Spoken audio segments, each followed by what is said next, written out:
how to buy timeworx IO token. So this token came under the symbol of TIX. So this token is available on Mexc, but before that, this is not financial advice. I'm not professional or economic expert. So before investing in any project that you find on my channel, please do your own research.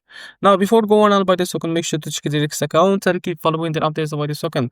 Now, after that, click here and open a new window to access to your Mexc account. Now, if you don't have an account in Mexc, go down the description and you will be able to find the referral link and create an account in Mexc to benefit from rewards. After that, click on the search bar and type TIX like that.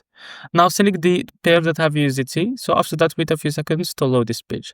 Now what you need to do here, just wait 1 day and 2 hours from now to be able to buy this token. So after that date, what you need to do, just click here and type how much you want to buy of that USDT on your account, and here you will be able to see how much you receive of that token that you will receive.